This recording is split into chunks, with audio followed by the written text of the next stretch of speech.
여러분 안녕하세요. 오늘 강성률 철학TV 제37강은 세상에서 가장 어려운 책으로 알려져 있죠. 순수이성 비판을 쉽게 이해하는 첫 번째 시간이 되겠습니다. 칸트로서는 아홉 번째 시간인 차례인데요. 먼저 칸트가 던진 세 가지 질문이 뭔지 알아보고 철학의 역사에서 순수이성 비판이 왜 중요한지, 또 순수성 비판에서 인간의 세 가지 능력을 다루고 있습니다. 감성과 오성, 이성.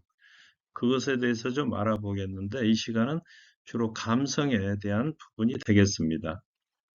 그래서 순수성 비판을 파헤쳐 보고자 하는데요. 여기는 이제 우리의 경험이 성립되기 위해서는 직관 형식이 있어야 되고 시간과 공간이죠. 시간과 공간을 다루는 시간을 다루는 산수락이 있고 공간을 다루는 기하학이 있는데 어떤 시간과 공간 속에서 진료가 주어졌을 때 우리가 후천적인 경험이 가능하다. 그런 얘기가 되겠습니다. 칸트는 세 가지 질문을 던지고 있는데요. 과연 나는 무엇을 알 수 있는가? 진리와 지식의 문제가 되겠습니다. 이 문제를 다루는 것이 이제 순수성 비판이고요. 그 다음에 나는 무엇을 해야 하는가? 윤리와 도덕 실천의 문제. 이걸 갖다가 제2 비판서라고 그러죠. 실천이성 비판에서 다루고 있습니다. 그리고 이제 마지막으로 나는 무엇을 바랄 만한가? 바랄 수 있는가? 영혼 불멸의 문제. 그러니까 종교가 되겠는데요. 이 책은 이 부분은 이성의 한계 안에서의 종교라는 책에서 다루고 있습니다. 그리고 3대 비판서 중에 마지막 판단력 비판은 예술의 문제를 다루고 있습니다. 자, 그런데 이 조금 전에 말씀드린 이 모든 질문은 인간이란 무엇인가 라고 하는 한 가지 물음으로 귀착이 되는데요. 이것이 이제 오늘날 철학적 인간에게 출발점이 되겠습니다. 인간이란 존재가 무엇인지, 자, 과연 인간이 뭘까요? 인간은 여러 가지로 규정이 됩니다.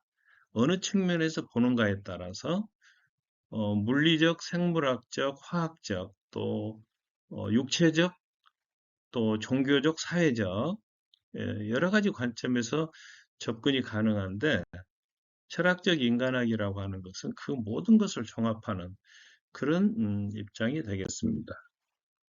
순서성 비판이 중요한 까닭은 뭘까요? 칸트는 이 책을 형이상학의 모든 비밀을 풀어낼 수 있는 열쇠라고 간주를 했습니다. 자, 그렇다면 형이상학이 뭐죠?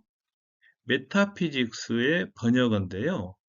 메타피직스 하면 메타는 초월한다는 뜻이고 피직스는 신체적인 물리학 이런 뜻입니다. 그러니까 우리가 눈으로 보거나 손으로 만질 수 있는 그러한 차원을 뛰어넘는 학문에 대한 거죠.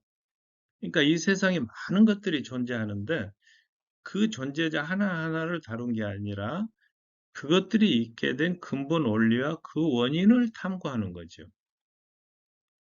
그래서 이제 탈레스가 세계 근본 물질을 물이라고 주장했다면은 그 부분이 탈레스의 형이상학이 되는 거죠.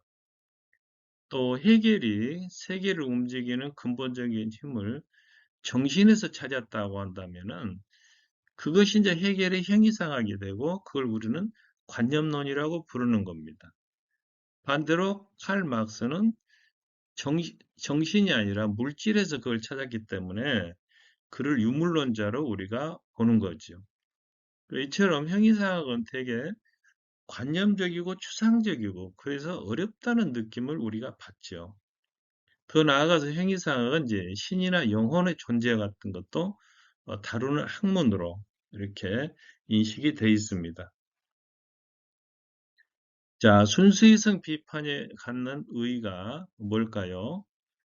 칸트는 고대나 중세처럼 형이상학이 더 이상 독단적이어서는 안 된다. 이런 생각을 했어요. 무조건 신을 믿어라. 영혼 불멸을 믿어라. 이래가지고는 독일의 특히 그 유럽의 합리주의 정신과는 맞지 않은 거죠. 그래서 인간 이성에 대한 엄격한 검증이 필요하겠다. 과연 이성이 올바르게 사용되고 있는지, 혹시 이성이 월권을 행사하는 것은 아닌지를 판단해야 되겠다. 그래서 이걸 갖다 이제 이성의 재판소라고 부른다면은 그걸 다루는 책이 바로 순수이성 비판이 되겠습니다.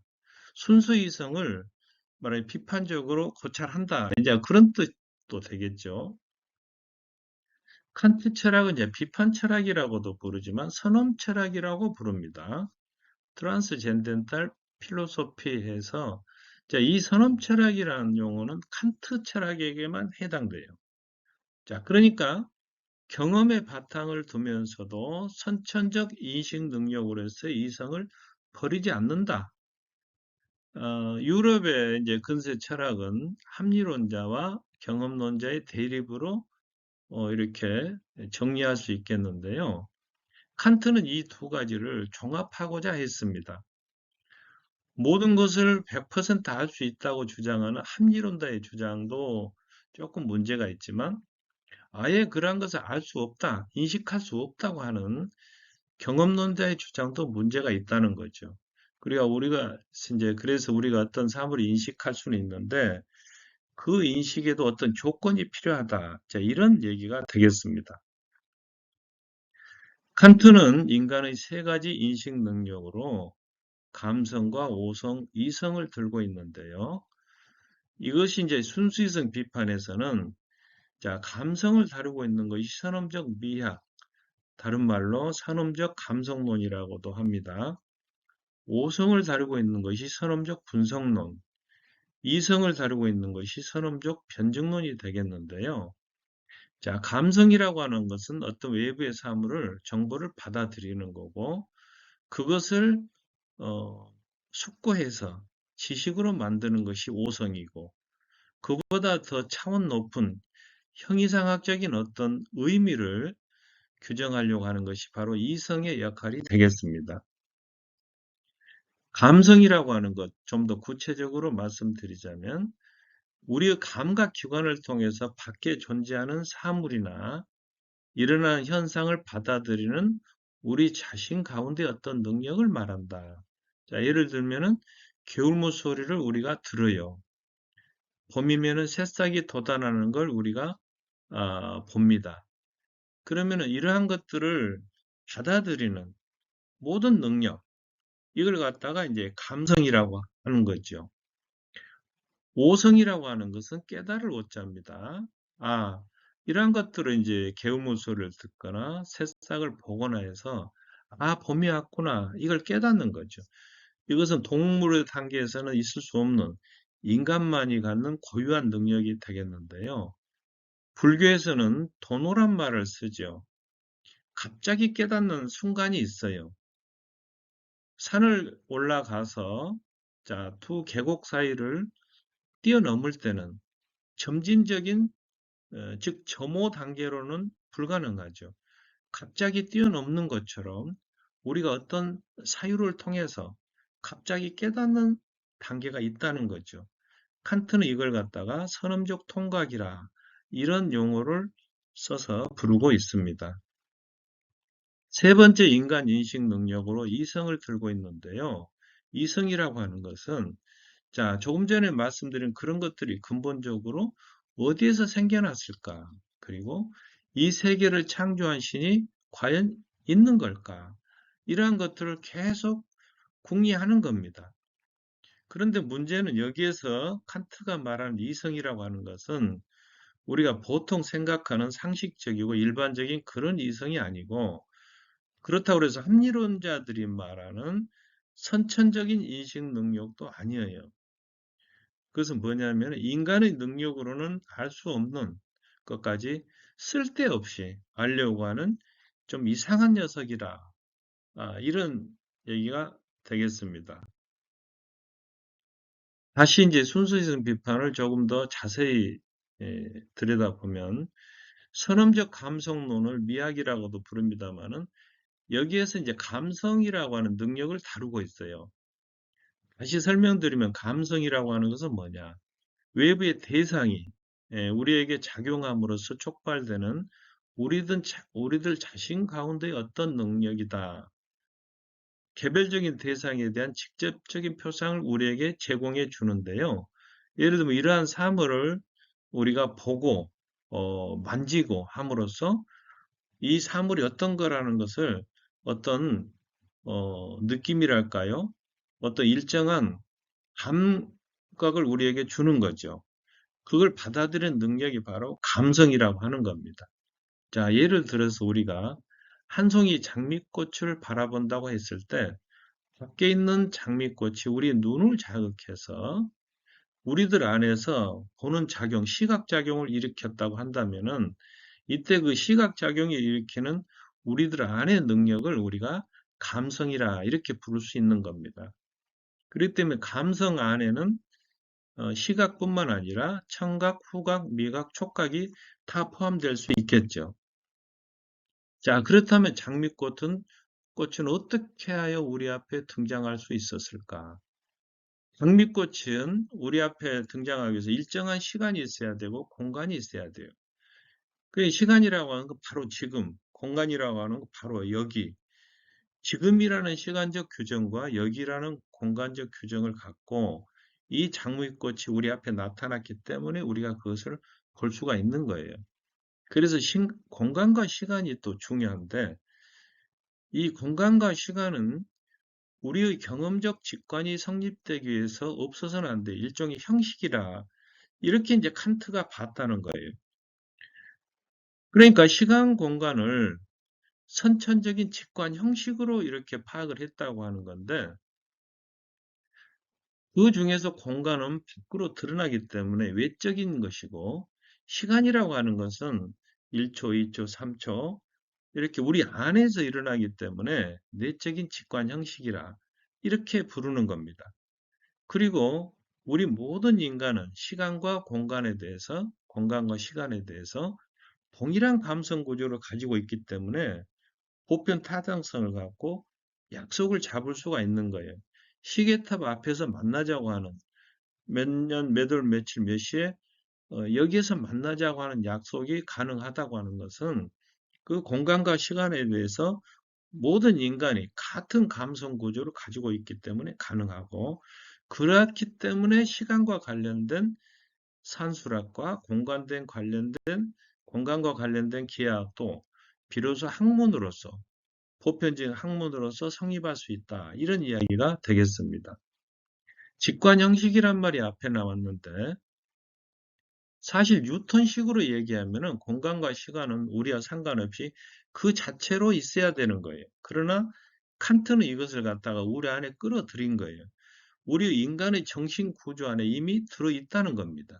그러니까 공간과 시간은 밖에 이렇게 있는 것이 아니고 이렇게 저렇게 해서 우리들 자신에 의해서 파악이 된다. 그런 뜻이에요. 그렇기 때문에 공간과 시간이라고 하는 것은 우리가 세계를 인식하기 위해서는 벗을 수 없는 반드시 사용해야 하는 안경처럼 우리 안에 이미 구조적으로 내재해 있다. 이런 말이 되겠습니다. 그래서 공간을 다루는 기하학이 왜 가능하고 시간을 다루는 산술학이 왜 가능하냐면은 시간과 공간에 대한 감성 구조가 똑같기 때문에 모든 인간에게 동일하기 때문에 이 수학이 보편타당성을 갖게 된다. 그런 이야기가 되겠습니다. 이것이 이제 그런 얘기죠. 똑같은 시간, 공간, 직관 형식을 우리 각자에게 다 가지고 있다는 거예요. 그 예를 들면 갑돌이와 갑선이가 그 시간, 공간을 이해하는 방식이 같기 때문에 약속이 가능하고 순수 수학도 그래서 가능해진다. 이런 말이 되겠습니다. 경험이 가능하기 위해서는 시간, 공간이라고 하는 형식 말고 그 안에서 어떤 내용, 펼쳐지는 사건이나 주어지는 어떤 사물이 있어야 되지 않겠습니까? 그걸 우리는 이제 진료라 이렇게 부르는데 우리 안에 있는 주관적인 감성이 밖에 있는 진료를 경험할 때 구체적인 직관이 성립된다는 거예요. 이상이 이제 순수이성 비판 안에서 선험적 감성론에 나오는 대체적인 내용이고 전체적으로 말하면은 이것은 경험주의자들이 말하는 후천적 경험을 다루고 있다. 이렇게 말씀드릴 수 있겠습니다. 이 시간 마무리하도록 하겠습니다. 칸트는 세 가지 질문을 던졌죠. 나는 무엇을 할 수 있는가? 나는 무엇을 해야 하는가? 나는 무엇을 바랄 만한가? 그리고 이 세 가지 인식 능력을 갖다가 감성, 오성, 이성이라고 하는 이 용어로 표현했고요. 감성을 다루는 것이 순서이성 비판 안에서 감성론이고, 오성을 다루는 것은 분석론이고, 이성을 다루는 것은 변증론이 되겠습니다. 그리고 후천적 경험이 가능하기 위해서는 지금 여기, 즉 시간과 공간에 대한 모든 인간의 동일한 감성 구조가 필요하고, 사실 또 그렇기 때문에 순수 수학이 가능해지고 약속이 가능해진다. 그리고 후천적 경험이 가능하기 위해서는 감성 외에 외부의 것, 진료, 즉 외부에 어떤 존재하는 사물이나 일어나는 사건이 더 필요하다. 그래서 지금까지 이제 경험론자들이 주장하는 후천적 경험이 성립하는 과정을 지금 설명드렸습니다. 여러분 시청해 주셔서 감사합니다.